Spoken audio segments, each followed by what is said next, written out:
the burning question is, how does the PGA Tour and PIF or LIV or however you want to define it, how does this story end? Where does this go?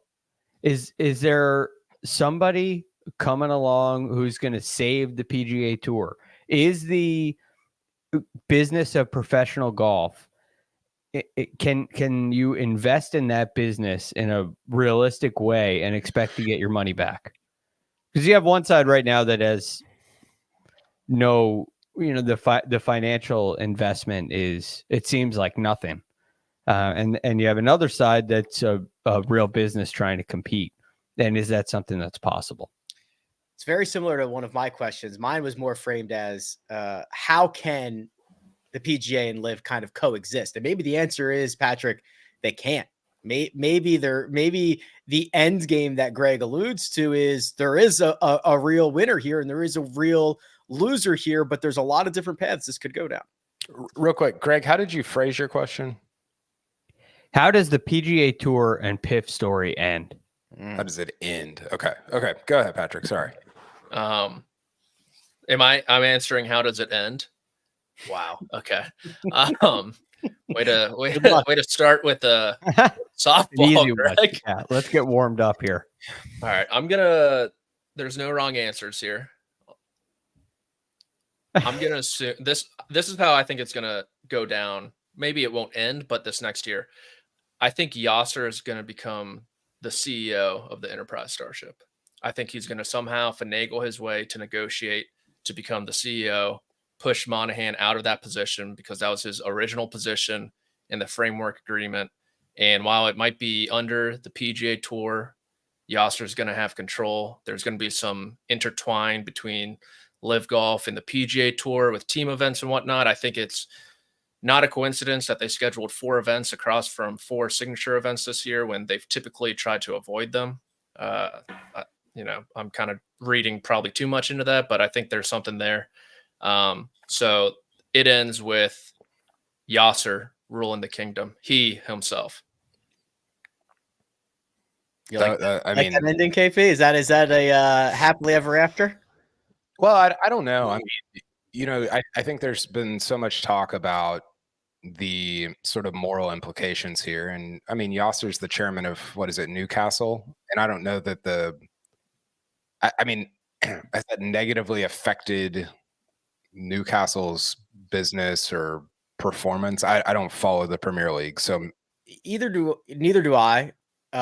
Do you think that Saudi Arabia is viewed differently globally than they are here in the United States? As a country? You're talking about the moral, has this changed anything for Newcastle fans? Oh. Right. I think a lot of, obviously there are global human rights concerns that have been aired for the last couple of years in this golf conversation. But I have always thought that Americans view the involvement of Saudi Arabia differently than other countries do. Right or wrong? I think I agree. I think it's even more specific than that though, Rick, because I think you look at the sort of demographic of golf fan and it's a pretty upper, I don't know if elite is the right word, but it's a very rich demographic that cares about things like global politics more than say the average NFL football fan, right? I don't think that's I don't think I'm going out on a limb there to say that. And so I do think it's kind of a unique situation to golf. I think to answer Greg's question though, the one problem that I see, I was thinking about this today, actually, before we came on. All these guys talk about I want to be paid like Mahomes. I want to be paid like Steph. And it's dude, the pool of money that you're playing in is not the pool of money that they're playing in, right? That's been one thing that I feel like people have said it, but it can't be said enough because we're already at an unsustainable pace.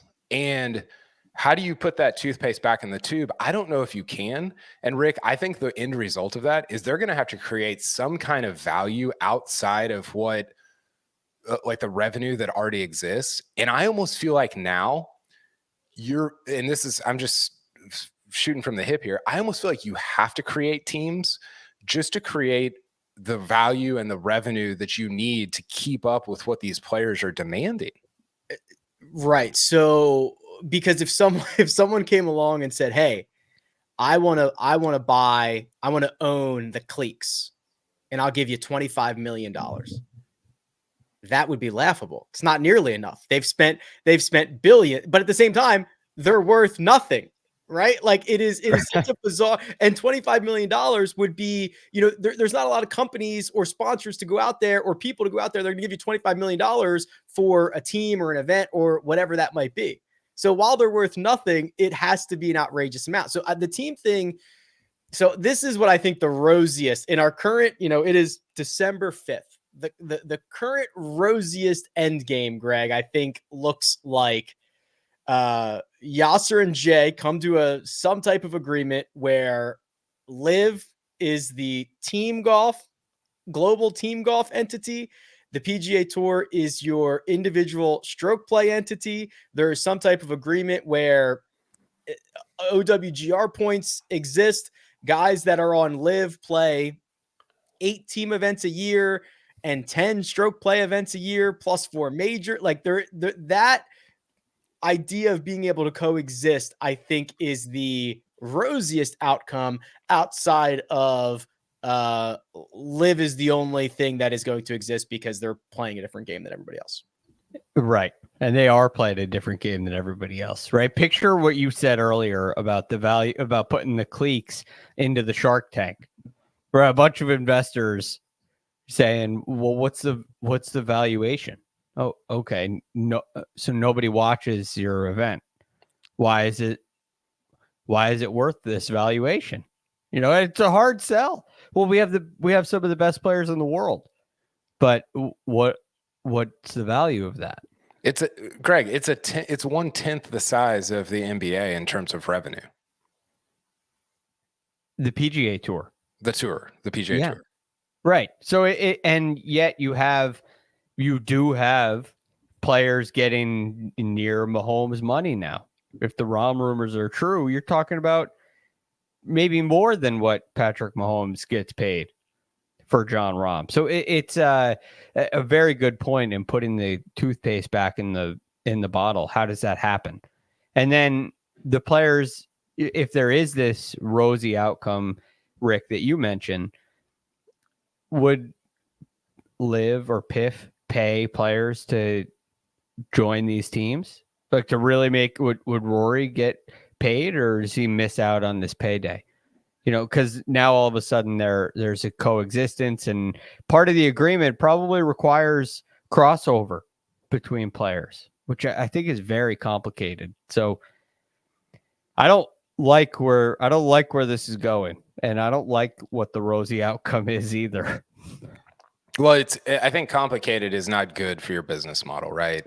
Think about the things that are already too complicated in golf, whether it's the FedEx Cup or even how fields are constructed at some of these events. It doesn't, the thing that we never talk about, well, we talk about it, but that never really gets talked about is, does any of this benefit the fan? The fan of like professional golf? And the answer pretty much every step has been a resounding no, other than major championship golf. And so I don't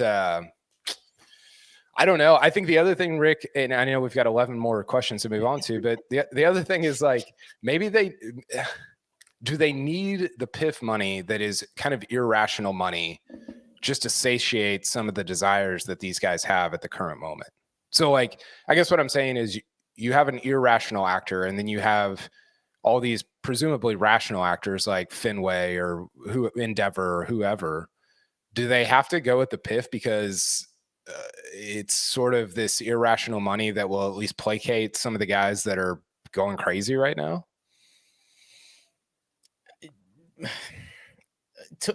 It feels very short-sighted, right? For sure. Because all of it does. Because that implies, assuming this money cannot exist forever, right? I don't think you can dump $2 or $3 billion into golf every year for the rest of eternity.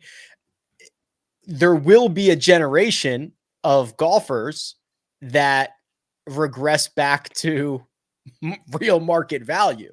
So there's going to be a turning point in which new golfers are saying, yeah, well, these guys got paid hundreds of millions of dollars and we're back down to 1.5 or 2 million or whatever $9 million purses. $9 million purses, $10 million purses.